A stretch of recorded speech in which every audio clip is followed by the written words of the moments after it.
The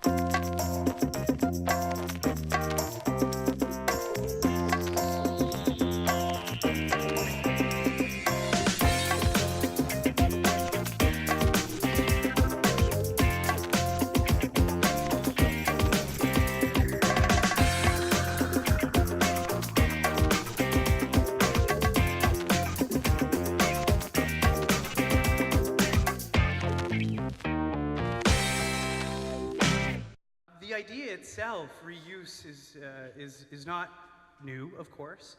It in essence is one of those sort of three big R's, as it were: reduce, reuse, recycle. But first I want to talk a little bit about what it means to be a brand. And throughout the presentation, I'll give you a few inspirational quotes that I found from a few different people who I sort of lead my life by. One of them is Oscar Wilde, and he says, "Be yourself, everyone else is taken." And in essence, that's really what a brand is, isn't it? It is a reflection of your organization, yourself, your retail outlet, your being, and it's not the logo or the color or the feel or the design or the font you chose, although all of those things have something to do with your brand, but it's rather the conversations that people have about you and your organization when you're not around. That's your brand. So if your brand is just a pretty logo and that's, you scratch the surface and it doesn't go much past that, that's in fact what people's conversations will be about. It's your pretty logo as opposed to your pretty awesome ideas. And what I want to do today is give you a little bit of a structure on how we can evaluate brands, and then as well how we can incorporate the ideas of reusing things within your brand. But first, perhaps just a little bit about who this guy is. Gore Vidal is another huge influence on my life. And he says two things. Style is knowing who you are, what you want to say, and not giving a damn. Now, I give a damn because I'm in politics, so I'm paid to give a damn a lot. But I like to pretend I don't. And second, I never miss a chance to have sex or beer on television. So true, people. So true. Not both at the same time. Well. You should see the stuff I did in Amsterdam a few years ago. Anyway, whoo, too early in the morning for that, folks. So in essence, what MediaStyle does is we're a digital public affairs agency. So we take on extremely complex public policy challenges and communicate them to everyday Canadians in a way that is clickable, shareable, and interactive. So that's the basics of what we do. We also do a lot of brand re-envisioning. So we go into an organization and we do full communications audits of each and every way that they communicate with people, and then we present them with a value for money audit on exactly what their communications looks like. And then sometimes we're engaged to create a path forward to a more clear story that you're trying to tell. So I'm gonna sort of let you peek inside a little bit of our process that we use to do this at our office. So today we're gonna do two really big things. I wanna show you brand analysis, how you can start to structure your thinking around how your brand is manifesting itself in the world. And then second, I also want to talk to you about how we can incorporate this idea of reusing things or reuse within our brand. I love this kind of retro tide look because funny enough, they reused that about 50 years after it first came out, some retro packaging. And the other photo is my good friends at Union 613, which we'll talk a little bit about them later. Big Union 613 fans? Yeah. Great spot.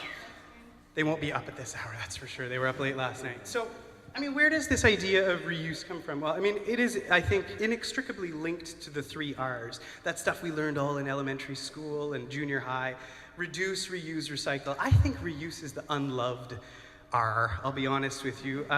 Corporations figured out a really smart way of making money on recycling. So recycling was all the vogue and you got all those boxes in your house.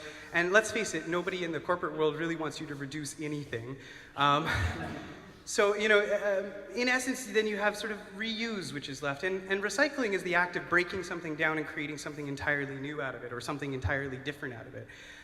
Or perhaps the same thing, but it involves the destruction of it. Reduction of it is the taking away or the editing of things. And we do both recycle and reduce when we talk about brands. So for instance, if we're doing a logo transformation, we may seek to edit out or to reduce the amount of lines or complexity within a logo or within a color scheme. But we also may seek to recycle things like the Tide folks did, pulling it literally out of the past and putting it into the future. But reuse is something a little bit different, isn't it? Reuse is a lot more imaginative. It's a lot more interesting. And I think that that's why perhaps the folks in Los Angeles thought that this was such a great topic to talk about the worldwide, because depending on where we are is depending on how we reuse things. So let's take a look at a few different examples. But first, I think that it's important to show you kind of the framework that I envision brands in most of the time. I think of my world in terms of superheroes, like all the time. So, just so you know, I go through life with like a theme song in my head. I have a cape. I can do anything. No, I'm just kidding. But in essence, I've broken this down in a couple of different ways because at MediaStyle we recognize that there's a whole bunch of different ways to learn, and one of those ways is visual, and one of them is as well with sort of applying different ideas or concepts to something that is particularly bureaucratic or boring. So in the communications world, we have 4 big pillars of communications. We have the owned things that we do. So for instance, your website, your newsletter, anything that you literally own, the sign on the side of your building, your voicemail, those types of things. And I think that those are the things that ground you, so that becomes your earth elements. Those become the things that you spend a lot of time on, that you nurtured for, that you care for, not dissimilar to a garden. Then you've got earned media, and earned media is literally just that. You have to earn it. It's radio, print, television. It's that awesome blog post that you worked your butt off to make sure that that blogger covered you. And those are not dissimilar to the wind, those are kind of like whispers, word of mouth. Then you have paid, which is like water, not just because we pay for water, but also because it's fluid, it's liquid, it travels beyond what you could expect the wind to travel. Water is pervasive, it's everywhere, as is paid media. It's also the aspect of your brand that most people don't have as much money to spend on, but the larger you scale, the more you spend on the paid side of things. For instance, if Tide stopped all of their advertising, retro or not, they wouldn't sell very much Tide anymore. Folks would move over to another brand. It wouldn't be reinforced. And then you have shared media, which is a little bit like wildfires. It's here, it's there, it's unpredictable. It can be extremely hot, it can be extremely risky. Shared media, by the way, isn't anything particularly new. We now call it sort of like Tumblr and Twitter and Facebook and these types of things, but really it used to just be conferences and trade shows and in-person conversations with people. We also call shared media your interactive experience that you have, for instance, with a retail clerk. That's something that you are able to then share with people afterwards. So those are a little bit about sort of a bit of the structure on how we take a look at brands overall. I think that there's a key equation that exists within great brands, and that is that they have a clear and consistent message, that they have a regimented interaction, look, and feel for that message, and that equals what we would then know as your brand story. But these are 2 distinct elements that require support across all of the individual brand elements that we've explored. The consistent and clear message needs to be repeated over and over and over, and perhaps this is the first time that really that idea of reuse pops up in communications. We reuse messages on an ad infinitum basis in politics, and there's a reason.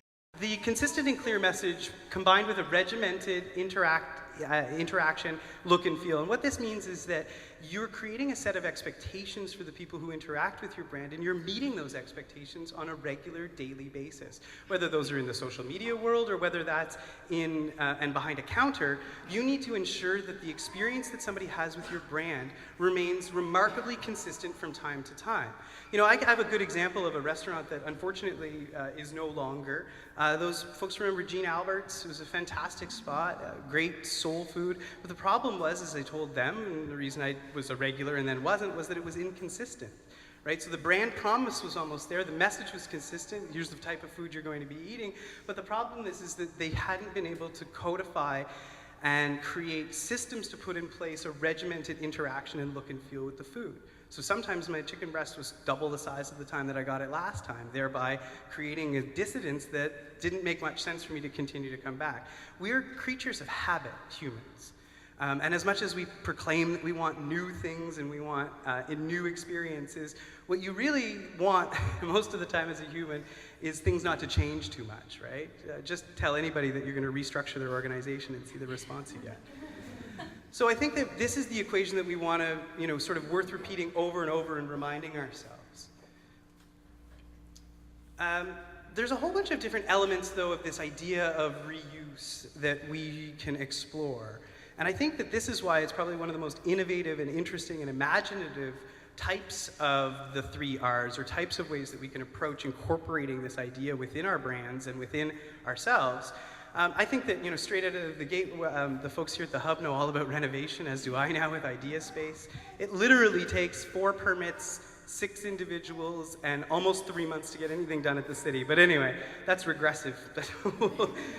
We'll talk about that after. But renovation, re-gifting, repurposing, upcycling, refilling, and then deposit programs are all business models and brand models that things are based on. So if we take a look at something like a deposit program, the reuse of a pop bottle over and over and over again, you got to put a deposit down on it, and hopefully that makes you bring it back. If you're talking something like refilling, that's when you get, one soap container. Method does this particularly well, and then you don't have to purchase another. Exactly. Our folks over at Terra 20 do this as well, so you can fill up your Windex bottle or any of these other types of non-abrasive chemicals. Upcycling is the act of taking something that once was and creating something new and incredible out of it. And we've got some fantastic examples in Ottawa of that. We're standing in one right now. If you take a look around, there's a lot of elements of this particular space that have been reused from other elements of previous spaces. Take a look at the table over here that's a former wire container. That's a common use for one. Then there's also the idea of repurposing, so you don't have to actually recreate something or add anything to it to reuse it, but just simply use it for something else. Sake bottles are a great example of this. They make wonderful vases. And then, of course, the idea of regifting, which nobody seems to quite like, but everybody seems to do. It's a great example of reuse. But how do we incorporate these things into our brands? Well, I think that there's 2 really interesting ways. We can do it literally and we can do it symbolically. Literally, we take old magazines and we strap a pillow to the top of them and it becomes a new seat. This is the only thing I think you should ever do with Crocs, by the way. Just plant in them and hang them outside. God, don't wear them, people. Mason jars, there's a bit of a Canadian fetishization of mason jars ongoing. I don't know if you've noticed this, but everywhere you turn, I'm drinking out of a mason jar. Somebody put my cupcake in a mason jar the other day. I was like, whoa, I don't know why, but okay, I'll go for it. Mason jar lights and the whole host of different things. And why? Because we don't preserve as much as we used to, unless, of course, you're crazy old me who's busily pickling onions a lot of the time. Then there's other things like repurposing furniture. So things like taking old wood from barns and turning it into furniture. The sake bottles that I mentioned before. A lot of Japanese restaurants in Japan create beautiful vases out of them. And now, with the whole maker culture, you can take a lot of this stuff and then bring it into this century by laser etching things, as well as maybe even creating additional components for your reuse using 3D printers and those types of things. So that's the literal sense. And we're going to go through a couple different examples here in the Ottawa area of people who I think embody reuse in their brand beautifully. But then there's this more symbolic sense. So it's the sense that you wear reuse as a badge of pride or a totem that suggests that you are ecological, which then helps translate that vision, your personal brand potentially, or your organizational brand. So here we're talking about things like bags that say, the war on plastic, even though they were made out of polystyrene themselves, but you can use it 20 times, so it's okay, right? And then you've got folks like Method who, ironically, if you really take a look at a Method product, you can use the bag about 1.75 times. Right, the refill bags. So the refill bags should actually be larger, but they're not larger for a reason, because it's not economical. Reusable diapers is a fantastic example of a product that people use, yes, because it's more environmental, but as well to broadcast outwardly that they are ecologically sound and conscious, right? The little felt thing down at the bottom is industrial scrap that's been turned into other things. It becomes a conversation piece that you wear. That's literally a giant collar that goes around your neck. Right? So I gotta say, if you're wearing a giant repurposed felt collar around your neck, the likelihood that you want to talk about the giant collar is pretty high. Same with people who are obsessive about their plastic at the office, right? You all have those. That guy at the office is like, where's my Tupperware? I need it back. And it's not because it's just great Tupperware, it's because that's a totem as well. That sort of demonstrates to people that you have this as a value within your life. There's a reason why a lot of these things are green too, right? Just in the literal sense of how we choose colors and these types of things. That's an indicator to folks. And then we see large major corporations attempting to get in on the act by turning their advertising bright green for cars and such things. I always think that's really funny. Like, your car's not ecological because you suddenly changed the logo green, but nice try. Still has an immense carbon footprint just to make the thing in the first place, right? So that's a little bit about how we can interpret this idea of reuse within our brands, both in the literal and the symbolic way. There's some fantastic places in this city that I'm just going to talk about really briefly. Union 613, I love eating there. It's right down the street from my house. It's helped revive a little restaurant row on Somerset West, thanks to them. They have literally thought about reuse in every single aspect of the way they do business, from the method of serving, of course, here as you see with mason jars, to the fixtures that they've used are often repurposed from old places. But again, you go back into the kitchen and you're finding that they're not throwing away bits and pieces of anything, they're incorporating it into the food. So they're taking the brand promise that they have of down-home Southern food and they're being really authentic with it, in the sense that just like Southern cooks, particularly when a lot of this food was formed, they're not wasting the bones, they're not wasting the skins, they're frying those things up, they're making stocks out of them, and not dissimilar to a really fantastic French bistro, they're repurposing and reusing the food that doesn't sell that night before for a special in the next day. And it's a fantastic sort of environment to really take a look around and experience the various ways that you can reuse and repurpose. They have built the whole place by hand, and when you look around, you can tell that there was intention and thought put into everything. Again, not dissimilar to the hub here. My good friends at Victoire, I love them. They're here in the room. I love them dearly. They make a fantastic use of reusing a variety of the different things. I now know, because we work with them a little bit, that they have a whole prop cupboard filled with things that they reuse on a regular basis. And I think that part of what this does is it starts to elucidate the brand promise of a store like Victoire, which is that you're going to find things that are unique, that are different. Through their various pastiches that they sort of create on their website, through the various placement of frames, antlers, and a whole other bunch of things, they continually project the exact same idea by bringing in new retro objects each time, which then service to actually sell the brand new designs, which have a little bit of old in them as well. And then, of course, their annual vintage dress sale, which reincorporates or reinforces that entire idea.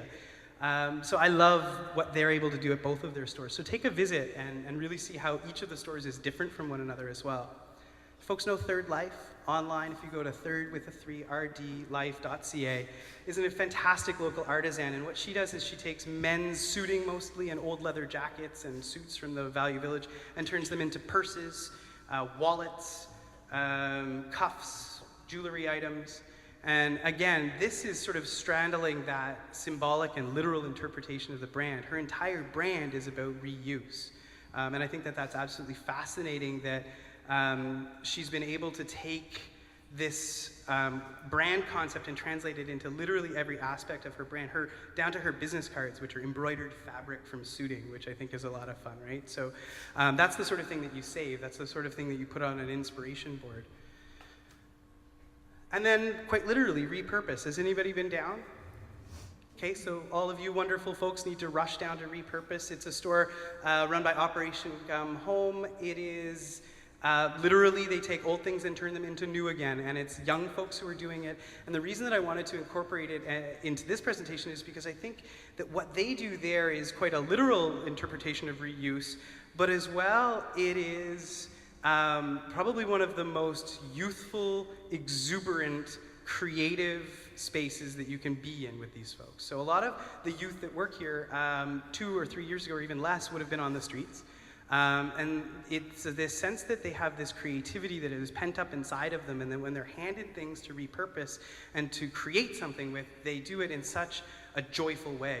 It's also connected to beadworks, so if any folks are looking for some really nice Easter gifts, swing down there. All of the proceeds there as well go back to both the youth and the program itself. So again, another really interesting idea of bringing that concept of reuse throughout the entire brand experience that is Repurpose. So those are a few little examples of how some people bring this concept through and into their brands. But I want to sort of bring to you one of those sort of larger corporate principles that we're seeing emerge. And this is going to become quite dominant, and I think that the issue of reuse sort of threads its way through this and it's on a regular basis. It's called the liquid content principle, and it's created by Coca-Cola. I'm just going to say it. It's true. They made it. There's a great whiteboard video that explains the whole thing. It takes 15 minutes, but I can break it down to a pie chart for you, which is to say that the content that you're pushing out in a digital sense especially, but I would go so far as to say the content is every piece that touches your brand, everything that creates that physical manifestation of your brand in the real world. So the things that you push out, everyday content, should make up about 70% of what you do. So the standard status updates, the regular tweets that you do, the blog posts, the photos, all of the stuff that you know your customers and your consumers and folks who love your ideas are interacting with on a regular basis. Do it and do it again, over and over and over again, right? So you have to consistently be reusing the content that you're already creating. Plagiarism is great for academics, but it doesn't exist in marketing, folks. Okay? So don't reinvent the wheel every single time you go to create a new blog post or a new status update or a new press release. Then 20% of what you do should be innovative content. You should take something from the 70% that you do every day and put a bit of a twist on it. So if you put text status updates on a regular basis on Facebook and you know that works, why not pair it with a photograph and see what happens? I guarantee the interaction on it goes up. But that's that innovation that you take to it. That's creating a special template that you put photos into on a regular basis so that there's that consistency. That's perhaps taking an audio recording instead of just a press release, issuing a press release that's kind of boring. Maybe you issue an MP3 with it as well. And then 10% of what you do should be totally out there, should be totally crazy. You should know that it's going to fail 50%, 60% of the time. But eventually what that risky content becomes is part of your innovative content, and then eventually it gets wrapped into your 70% content. You know, a little bit of an example of that one is we thought he was crazy. My former mentor and boss for many years was Jack Layton, and he went up to the Nahanni River to document the icebergs and glaciers that were falling apart. And he looked at me and he said, Ian, I would like a Firewire chat. And I went, what the fuck is he talking? Sorry, I shouldn't swear. So what the hell is he talking about? And sure enough, I looked into it, and this is early podcasts were called Firewire chats in the United States, because they used to have, of course, Roosevelt would have fireside chats. So they tried to make them political and digital. So he said, I want this, because Al Gore had one. Okay, sure, well, Al Gore had one. So then, so he goes up to the Nahanni River, but we had a couple of challenges on our hands. We had the challenge that there's no electricity. Then we had the challenge that there's no telephones. So anyway, so he took his BlackBerry and he took a solar charger, which was a prototype at the time, and we shipped him up there. And this was some of the most risky content that we could ever do politically. So he would phone in and he would leave a message on one of our voicemail machines using this satellite contraption, and then we would download it into an MP3 and put the bumpers on it to make it sound good. And then literally 2 hours of programming later, it would be on iTunes. So I don't know if anybody was around in the early proto-podcasting pre-one-button days, but literally we had a programmer spend like 2 hours wrapping this thing, it used to be called, to upload it to iTunes. 48,000 hits later, his 5-podcast series reached, like I said, 48,000 people, and then became part of the everyday content that we did at the New Democrats then for years. So anytime anybody went somewhere, we were like, you gotta make a podcast, right? Gotta make a podcast. Were they all as complicated as the Nahanni podcast? No, absolutely not. But they were risky, and then that became the innovative content that we did, and then now if you go to their site, there's a whole bunch of them. So, you know, what are the big lessons from today? So I think that other people's words sometimes help us and inspire us. So I think that in terms of brand, Rosie McMurray, who runs the Brand Union, which is a fantastic branding organization out of the UK, says perhaps the most salient factor for the most successful brands is the promise of consistent quality. Whether it's a business or a consumer making a purchasing decision, they want to be sure in this world of endless choice that their decision is the right one. So you need to constantly be reassuring people through every single touch point within your brand. The second big quote I have here is from Issey Miyake. Issey Miyake fans in the house? Yeah, baby. You're my new favorite, seriously. Anybody who knows Issey Miyake, take a look at his work. He has, I think he's in his late 70s now, so he probably has 40 years worth of design work, extremely influential to the Japanese design scene. Says, of course, there are many ways that we can reuse something. We can dye it, we can cut it, we can change the buttons, but there are other ways to make it alive. This is a new step to use anything. Hats, socks, shirts, it's the first step in the process. So I think that it's fascinating that he believes that reuse is the first step in his creative process. It's not something that you fall back on or that's hackneyed or old, but rather the thing itself that re-inspires him on a regular basis. And then innovation. Rosabeth Moss-Cantor from the Harvard Business School, an incredible digital and online mentor to me, says, after years of telling corporate citizens to trust the system, many companies must relearn instead to trust their people and encourage their people to use neglected creative capacities in order to tap the most potent economic stimulus of all, idea power. And I think that that's how we marry the idea of brand and reuse together, is through this concept and idea of innovation.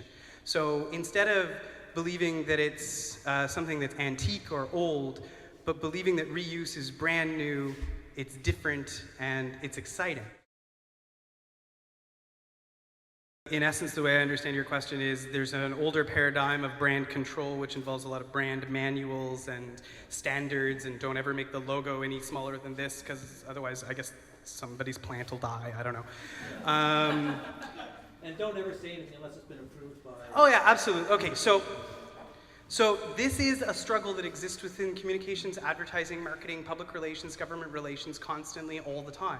And part of what I do in my world is say, to hell with it. And there's a reason we don't work with the government. I have to be blunt. I'm sorry for those of you who do, but it's too bureaucratic for me, it's too uncreative, and it's too constricting. So when we enter a conversation about somebody's story or about their brand, we want to make sure that we love it, right? At my shop, MediaStyle just down the street, we want to make sure that we love it. Now, what we also do there is we're a training firm. So we spend a lot of time mitigating risk for large organizations. So we teach them the parameters that you can be creative within. And I know that sounds totally the antithesis of creative, because it is. But let's face it, sometimes people need parameters. You need rules. People find rules really reassuring as well, right? So when I first started my company, I thought, oh, let them do whatever they want. That is a bad idea, people. Bad idea. Don't do that. I mean, you have to have some rules about what you can blog, what is on message, what's off message. So there's a couple foundational documents that I think every brand needs to have. One is called a message frame or a message box. It's 5 bullet points about yourself and 5 bullet points about the other people that you need to talk about in the world. I hate the word competitors because I think there's enough work for everybody. But I'm still asked on a regular basis, why are you different than every other marketing, advertising, public relations firm? So I need to have what you would call your value proposition, i.e. how do you talk about yourself in the context of your opposition. I'm from politics, so it's a much more combative world. I've had to learn to not swear as much and yell as much in my business life. But in essence, the message frame becomes really important. Then as well, your brand guide shouldn't just be, I hate brand guides that are just your logo and how to not to use it. I know not to turn it rainbow, thank you. You know, gee, that's so helpful. No, that's not helpful at all. Unhelpful. Like, how do I use it with a photograph? Much more helpful, right? So if you give them the crumbs, as it were, they will follow them. Because let's face it, we all hate reinventing the wheel as well. So if we're given the right path to be creative on. And then the other thing is trust. So if you don't trust people to pick up the telephone and talk to the media, then don't trust them with your Facebook account. It's that kind of simple. Like, and I don't want to simplify it to that level, but if you don't trust people to have conversations with your customers when they come in, don't let them have access to your Facebook or your Twitter. Why are they there? Right? So, I mean, it does become about trust. And part of that is having an ongoing conversation as well with your team, right? So whether it's a very large organization or it's a very small organization, you need to have a regular conversation about the values that you bring to your brand, right? So at MediaStyle, we constantly talk about 2 things. One of them I'm going to reveal for the first time here, and it sounds kind of egotistical, but we're smarter than everybody else. So that's one thing that we talk about a lot. So 20% of my staff's time is spent researching and innovating and being crazy with stuff that I don't understand most of the time for a reason, because we want to be on the cutting edge of communications. That's what we really mean by that. And then second, we are really a lot nicer, right? We like hospitality. We like holding parties. We like doing things with people. We like collaborating versus just competing. So that is something that's inherent to who we are as a brand. But that wouldn't be inherent if I didn't make it so on a regular basis through both my overt actions and through my more subtle actions, right? So to make an office really a hospitable place, a place that you want to be, it's got to be and look a certain way, right? You don't want coats hanging all over people's backs of chairs and stuff. So what do? I do that annoying Tyler Brûlé thing when I just walk through the room and I pick up the coats and I go hang them up. Well, guess what? Not a lot of people put coats on the backs of my chairs anymore. And the office looks nicer, right? So it's the little things, right? So if you want a really good book to read on hospitality, how to incorporate it into your business, even if you're not in a restaurant, Danny Meyer's Setting the Table. An incredible piece of work. It talks about how to hire people really well. That's the other thing that needs to be encompassed is hire really well, and it shouldn't be a problem. Other questions? You need to do your own version of an audit, so for yourselves. So it doesn't take much more than drawing 4 quadrants on a piece of paper, and then go back. I'll have this posted on our website probably Tuesday, if not a bit earlier. And then go to those brand elements, and whether you want to use the sort of more, superhero version of them, or whether you want to have the more sort of bureaucratic owned, shared, earned, and paid, and then literally just bullet point down exactly all of the things that you do to communicate with people. And you'll get a sense of how you're communicating with folks. Then take a big pink highlighter. It doesn't have to be pink, I just like pink because I'm gay. It's so true, but anyway. I really like glitter too, just as an aside. And then highlight all the stuff that you don't think you're doing well on. So, and that's everything. I mean, what does your voicemail sound like? What does your front step sound like? Do you shovel, and I know your instance is obviously a retail store. It's like, do you shovel? What do the flowers look like in the summer? How does that reinforce? Everything. So you kind of imagine yourself as your proto-consumer, and you walk through your own space with fresh eyes. So my good friend Sean McAuliffe kicked off an amazing Jane's Walk last year here at the Hub, actually. And he wrote the book called Stroll, and he does these psychographic walks, he calls them, through a city where he pretends that he's never been in that environment before, and then looks at it very differently. So in other words, we, walking down Bank Street, kind of have our heads down and we go like this all the time. As you leave here today, do a psychographic walk of Bank Street by looking up and looking down. So view the place where the curb hits the street and ask yourself, why does it look like that? Look up to the tops of the roofs of the buildings and ask yourself when the last time they were painted was. Explore the graffiti that's down each individual alley and imagine how it got there. That's a psychographic walk. So it takes a little longer, but I think that everybody whether it's within your retail environment or whether it's within your organizational environment or whether it's just sort of within your digital realm, click around and look at your various web properties and again, look at them with fresh eyes. But it has to have a system in place. So use those quadrants, earned, owned, shared, and paid. And you should start to see the holes right away. Go, oh, my voicemail sounds awful. It's just beep, you've reached 416, blah, blah, blah, blah, beep. That's not helpful, right? Is the contact us section on your website good enough? Is all of these very small little things add up to a much bigger brand experience? The interesting thing is we're remarkably forgiving as a society. I mean, we still buy gas from Exxon. It's probably in all your cars. They destroyed half of Alaska. So to a certain degree, British Petroleum's profits haven't really gone down, right? They polluted the whole Gulf. It's awful to say, but rebrands usually, you're right, they happen in times of crisis sometimes. We tend not to, I'll be honest, we tend to ignore most of that. I don't want to work with somebody who's in constant state of crisis. That's awful. But generally, when we approach a rebrand, we see how much of the old brand is needed. So if there's a reason for it to be there, then keep it. But if there's no reason for it to be there, if it's extraneous, then take it away. That falls for me a lot more into the reduction side of things. So I find myself kicking off instead of with the reuse side of things, with the reduction side of things, and then jumping into, what else can we reuse? Sometimes though, you just need to recognize you need a clean slate. If it's ugly, delete it, make it go away, right? So I mean, if you hate it that much and it doesn't feel like it's being true to you, then make it go away, right? So, and that's the other thing that I think you can't be afraid of, is starting from a clean slate on a rebrand. A lot of people try and, I mean, if your company's less than 2 years old, let's face it, folks, you can rename it 6 times and nobody's gonna care. Every day. Well, there's both the literal and the symbolic way. So there's the literal way, a lot of places do it, is they fill their spaces with things that say, hey, we're ecological. I mean, we're looking at it here in the Hub, right? It's a good example of that. It's an outward manifestation of their values of being more ecological than some other organizations. The other way that you do it is through sort of the more symbolic, which I suppose is about the brand repetition of your core message. And you're gonna get bored of your message. Let me be really clear about this. Probably like day 1 or day 2 of your core message, you're gonna be bored of it already, but nobody else has heard it. They're not bored of it. And as soon as you know you're boring yourself with your message, you're good to go. Perfect. Keep doing it for another year or 2 then.